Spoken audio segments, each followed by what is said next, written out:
Hello viewers, আসসালামু আলাইকুম। আজকে আমরা ইংলিশ সেকেন্ড পেপার এর ট্রান্সফরমেশনের প্রথম পার্ট আমরা আলোচনা করব। সো ট্রান্সফরমেশনে তোমরা অনেক ভয় পাও, কিন্তু আশা করি তোমরা আমাদের ক্লাসগুলো খুব মনোযোগ দিয়ে দেখো, তাহলে তোমাদের সব ভয় কেটে যাবে। সো আজকে আমরা আলোচনা করবো যে অ্যাফার্মেটিভ টু নেগেটিভ। তো প্রথমে একটু বলে রাখি, এখানে কিছু টিপস অ্যান্ড ট্রিক্স দেওয়া আছে। যদিও আমরা এখানে কিছু টিপস অ্যান্ড ট্রিক্স দিয়েছি, তারপরেও আমি তোমাদেরকে বলবো যে তোমরা যখন প্র্যাকটিস করবা, তোমরা অবশ্যই ইংলিশের অর্থ বুঝে, মিনিং বুঝে প্র্যাকটিস করার চেষ্টা করবা। কারণ হচ্ছে if you want to learn English, there is no alternative way to understand the meaning of sentence. Okay, so তারপর আসো আমরা খুব ইজিলি কীভাবে টিপস অ্যান্ড ট্রিক্সগুলো দিয়ে আমরা অ্যাফার্মেটিভ সেন্টেন্সকে কীভাবে নেগেটিভ করতে পারি। যদি তোমরা অ্যাফার্মেটিভ সেন্টেন্সকে নেগেটিভ করতে পারো, নেগেটিভ সেন্টেন্স যদি যদি তোমাদের নেগেটিভ সেন্টেন্স আসে আর সেগুলোকে যদি অ্যাফার্মেটিভ করতে বলে, তাহলে ঠিক তার উল্টোভাবেই করে ফেলতে পারবে। ওকে, চলো আমরা ক্লাসটা শুরু করি। এখানে দেখো অনলি বা অ্যালোন, এখানে দেখো এখানে টোটাল 8টা ট্রিক্স দেওয়া আছে। আমরা প্রত্যেকটা ট্রিক্স দিয়ে একটা করে সেন্টেন্স এক্সাম্পল দিয়েছি। এরপরে যে তোমাদের জন্য আরও কিছু প্র্যাকটিস আমরা দিব, ইভেন সেগুলো সলিউশন দিয়ে রাখবো। তোমরা প্রথমে যে সেন্টেন্সগুলো খাতায় তুলবা, তারপর হচ্ছে যে সেগুলো নিজে করার চেষ্টা করবা এবং পরবর্তীতে অ্যান্সার সাথে মিলাই নেবা। ওকে, এখানে দেখো প্রথমটা হচ্ছে অনলি বা অ্যালোন থাকলে আমরা যখন নেগেটিভ করি তখন none but, nothing but, not more than বসাই। তো কীভাবে কখন আমরা কখন কোনটা বসাবো? আমরা যদি দেখি যে অনলি বা অ্যালোন দিয়ে ব্যক্তি বোঝাচ্ছে, অনলি বা অ্যালোন দিয়ে যদি ব্যক্তিকে নির্দেশ করে, তাহলে আমরা নেগেটিভ বসাবো, নান বাট বসাবো। যদি অনলি বা অ্যালোন দিয়ে যদি বস্তুকে বোঝায়, তাহলে আমরা নাথিং বাট বসাবো অন বা অ্যালোনের পরিবর্তে। আবার অনলি বা অ্যালোন দিয়ে যদি কোনো সংখ্যাকে বোঝায়, তাহলে আমরা অনলি বা অ্যালোন এর পরিবর্তে নট মোর দ্যান বসাবো। তো দেখো অনলি বা অ্যালোন দিয়ে যে এক্সাম্পল আমরা এখানে দিয়েছি, only the moon was visible, only the moon was visible, তার মানে হচ্ছে শুধুমাত্র মুন ছিল দৃশ্যমান। তাহলে এটাকে আমরা কিভাবে নেগেটিভ করতে পারি? আমরা দেখতে পাচ্ছি অনলি দিয়ে কাকে বোঝাচ্ছে? দ্য মুনকে বোঝাচ্ছে। তার মানে দ্য মুন এর আগে আমরা নান বাট, নাথিং বাট বা নট মোর দ্যান যেটা বসানো দরকার আমরা সেটা বসাবো। আমরা দেখতে পাচ্ছি দ্য মুন হচ্ছে এখানে অবজেক্ট নির্দেশ করে, যার ফলে দ্য মুন এর পরিবর্তে আমরা নাথিং বাট বসাবো। তো বসাই ফেলি, লিখে বলো nothing but.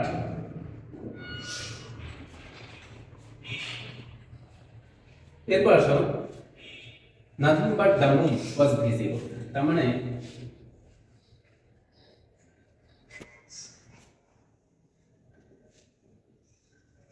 Nothing but the moon was visible, তার মানে শুধুমাত্র মুন ছিল ভিজিবল।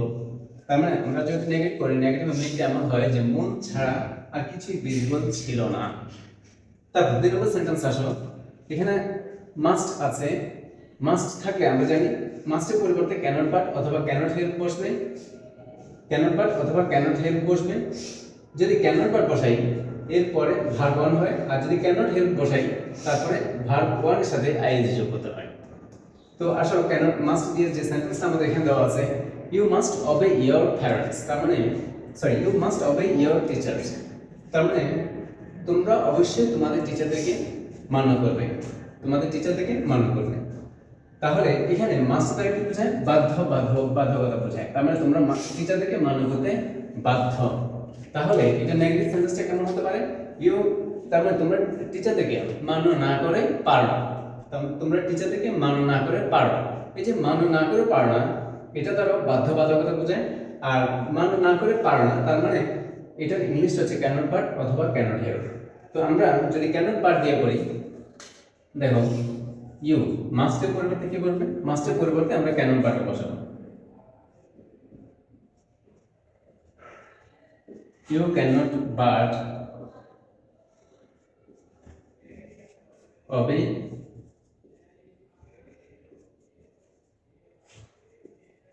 your teachers, তাহলে তোমরা তোমাদের টিচারদেরকে মান্য না করে পারো না।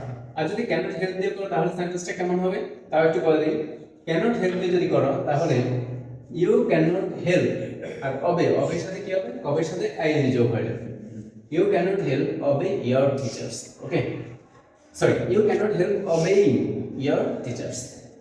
তারপর দেখো এভরি থাকলে নেগেটিভ করার সময় কি বসে? There is no dotted but, তার মানে এভরি থাকলে দেয়ার ইজ নো, এরপরে ডটেড জায়গায় আমরা কি বসাবো, এভরির সাথে যে শব্দটা থাকে সেটা এভরির সাথে ওয়ান থাকতে পারে, তার মানে এভরি ওয়ান, এভরি বডি থাকতে পারে, অথবা এভরি টিচার থাকতে পারে, এভরি স্টুডেন্ট থাকতে পারে, এভরি চাইল্ড থাকতে পারে, এভরি মাদারও থাকতে পারে। যাই থাকুক আমরা কি বসাবো, দেয়ার ইজ নো এর পরে এভরির সাথে যে যা থাকবে আমরা সেটাই বসাবো। তো লিখে পেলাম দেয়ার is no mother,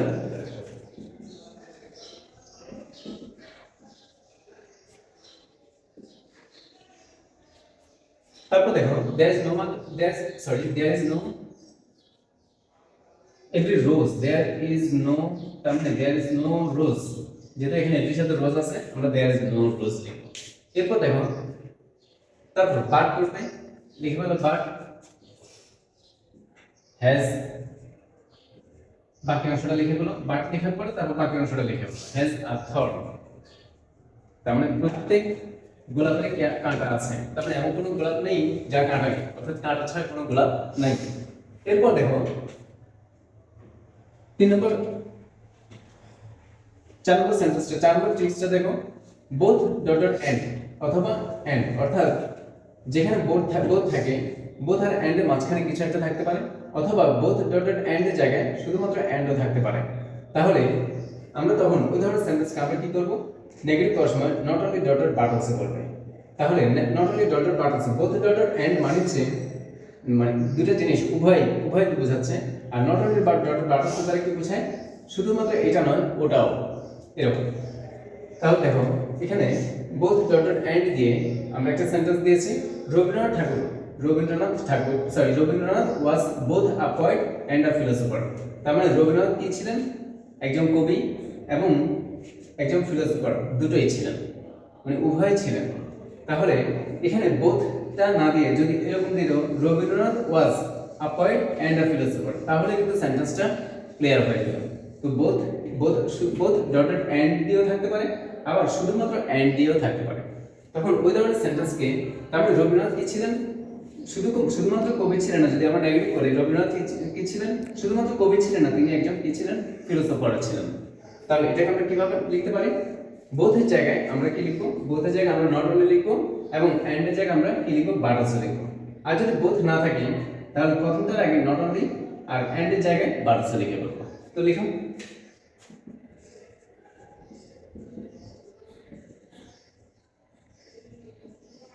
Rabindranath was not only a poet but also a philosopher.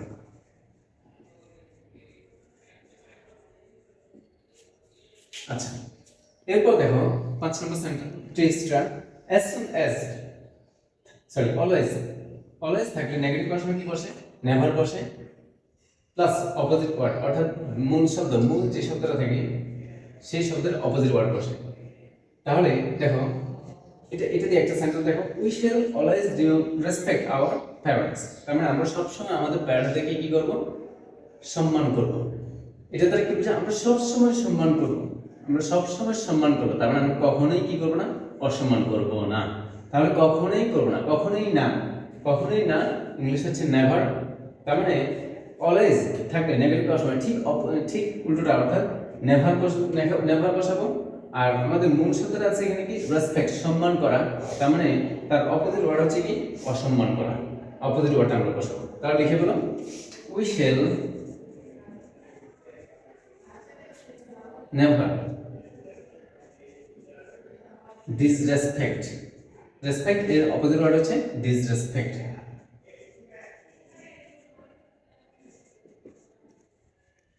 our parents. আচ্ছা, তারপর দেখো as soon as থাকলে নেগেটিভ করার সময় কি বসে, no sooner had বসে এবং কমা এর পরিবর্তে দেন বসে। আবার বলছি, as soon as থাকলে নেগেটিভ করার সময় কি বসে, no sooner had বসে, আবার কমা এর পরিবর্তে দেন বসে। তাহলে দেখো এটা দিয়ে যে সেন্টেন্সটা আমরা দিয়েছি 7 নম্বর sentence, as soon as the thief saw the police he ran away। তাহলে as soon as আছে, তারপর যখনই চোরটি পুলিশকে দেখলো তখনই সে পালিয়ে গেল। তার মানে নেগেটিভ করলে চোরটি পুলিশকে দেখতে না দেখতেই সে পালিয়ে গেল। তাহলে as soon as এটার নেগেটিভটা কি হবে? as soon as এর পরিবর্তে আমরা বসাবো no sooner had, লিখে বলো no sooner had। তারপর দেখো সাবজেক্ট আছে কি the thief, লিখে বলো the thief। এখন দেখো as soon as আসলে এখানে সাবজেক্ট পর যে ভার্বটা থাকে সেটা V2 হয়, অর্থাৎ ভার্ব পাস্ট ফর্ম হয়ে থাকে। আবার বলছি as soon as থাকলে এখানে যে সাবজেক্ট থাকে তারপর যে ভার্বটা থাকে, যে ভার্বটা আছে সেটা V2 বা পাস্ট ফর্ম হয়। কিন্তু তুমি যখন নেগেটিভ করছো সেখানে নো সুনার হেড আসতেছে, আর হেড আসার কারণে আমরা জানি হেড এর পরে নরমালি ভার্ব পাস্ট পার্টিসিপল হয়ে যায়, অথবা ভার্ব ছি হয়ে থাকে। তার মানে নো সুনার হেড অর্থাৎ হেড আসার কারণে ভার্ব ছি হয়ে যাবে। তাহলে স আছে, স এর পাস্ট ফর্ম অর্থাৎ ভার্ব ছি, সরি পাস্ট পার্টিসিপল অর্থাৎ ভার্ব ছি হচ্ছে সিন, লিখে বলো সিন। এরপর দেখো সিন দ্য পুলিশ।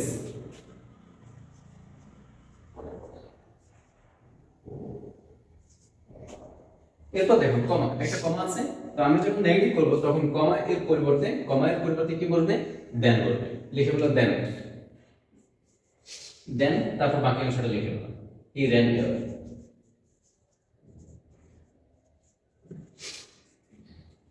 আচ্ছা,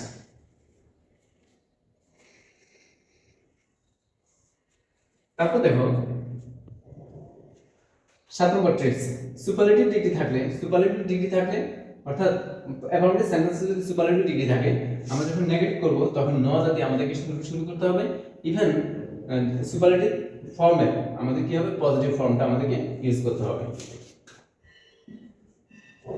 তাহলে এই ট্রিক্স দিয়ে আমরা যে সেন্টেন্সটা এখানে দিয়েছি দেখো, he is the best boy in the class, 6 number, he is the best boy in the class. এটা সুপারলেটিভ ফর্ম আছে, আমরা কিভাবে বলবো? দ্য বেস্ট, দা এর পর সুপারলেটিভ আছে, গুডের সুপারলেটিভ ফর্ম হচ্ছে বেস্ট। তাহলে দেখো he is the best boy in the class, তাহলে আমাদের শুরু করতে হবে কি দিয়ে? নো আদার দিয়ে। তার মানে সে হচ্ছে ক্লাসের সবচেয়ে ভালো ছেলে। তাহলে এটা যদি আমরা নেগেটিভ করি তাহলে কি দাঁড়ায়? তার মতো ভালো ছেলে ক্লাসে আর নাই। তাহলে আসলে আর নাই ইংলিশটা হচ্ছে কি? No other. আমরা শুরু করতে হবে আমাদেরকে নো আদার দিয়ে, লিখে দেব নো আদার। আচ্ছা, এবার আসো আমরা একটু অর্থ বুঝে বা মিনিং বুঝে আমরা করি। নো আদার, আর নেই, আর কি নেই? আর কোনো ছেলে নাই, আর কোনো বয় নাই, লিখে দেব নো আদার বয়। কোথায়? In the class.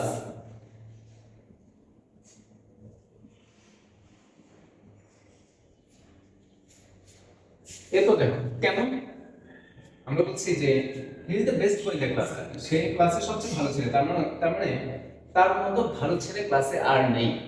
তো তাহলে আর নেই, আর কোনো ছেলে নেই, তার মানে নো আদার বয়। কোথায়? In the class. কেমন? এত ভালো। তাহলে আমরা লিখে ফেলি ইজ, এত ভালো ইংলিশ হবে ইজ অ্যাজ গুড, অথবা ইজ অ্যাজ, এই অ্যাজ জায়গায় তুমি সো লিখতে পারো, ইজ অ্যাজ গুড। কারণ আমরা বলছি যে এখানে সুপারলেটিভ ফর্মটা কি হয়ে যাবে? পজিটিভ ফর্ম হয়ে যাবে। তো সুপারলেটিভ ফর্ম আছে বেস্ট, এটার পজিটিভ ফর্ম হচ্ছে গুড। তো যখন আমরা নেগেটিভ করব অথবা নেগেটিভ যখন করব তখন এখানে দা আর থাকবে না, কারণ দা আসে শুধুমাত্র সুপারলেটিভের আগে। তাহলে no other boy in the class is as good as he, কার মতো? তার মতো, তার মানে অ্যাজ হি। তাহলে এখন দেখো এখানে প্রথম অ্যাজ অথবা সো, এটা মিনিং হচ্ছে এটা দ্বারা কি বোঝায়? এত, আর পরে যে অ্যাজটা আছে এটা বোঝায় মতো। তাহলে আমরা নেগেটিভ করে ফেললাম আর কোনো ছেলে নেই, তার মানে নো আদার বয়। কোথায়? ইন দ্য ক্লাস, ক্লাসে। কেমন? এত ভালো, তার মানে ইজ অ্যাজ গুড, কিরকম? তার মতো, তার মানে অ্যাজ হি। এরপর দেখো last but not the least, too dotted too থাকলে নেগেটিভ করার সময় তো ডটেড দ্যাট বসে। তো এটা এই ট্রিক্স দিয়ে আমরা যে সেন্টেন্সটা দিয়েছি সেটা হচ্ছে দেখো he is too weak to go. তো এটা মিনিংটা কি দাঁড়ায়? এটা মিনিংটা করতে গেলে এক এক স্টুডেন্ট এক এক রকম অর্থটা বলা থাকে। তো এটা মিনিংটা হবে এরকম, কেউ বলে যদি কাউকে জিজ্ঞেস করে সে বলে যে সে খুবই দুর্বল যেতে, অথবা সে দুর্বল যেতে পারে না, এরকম অর্থ হবে। তারপর যে আমি সঠিক যে এক্সাক্ট মিনিংটা হবে সেটা বলে দিচ্ছি, he is too weak to go, তার মানে সে তো দুর্বল যেতে পারে না। অথবা যদি এটা জায়গায় এরকম হয় he is too weak to move, সে তো দুর্বল চলাফেরা করতে পারে না। অথবা এরকম হতে পারে he is too ill to walk, তার মানে সে তো অসুস্থ, হাঁটতে পারে না। তার মানে সে তো অসুস্থ, হাঁটতে পারে না। He is too ill to walk, সে তো আহ, আহ, সে তো বোবা, কথা বলতে পারে না। He is two Dam to speak. এরকম এগুলোর মিনিং গুলো এরকম হয়ে থাকে। তাহলে আসলে এটাকে আমরা নেগেটিভ করলে আমাদের প্রথম টু এর জায়গায় কি বসাবো?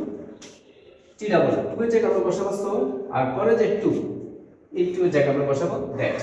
প্রথম টু এর জায়গায় সো, পরে টু এর জায়গায় দ্যাট। তারপর সেন্টেন্সটা আমাদেরকে নেগেটিভ করতে হবে। তাহলে এটাকে আমরা নেগেটিভ করলে কিরকম হবে?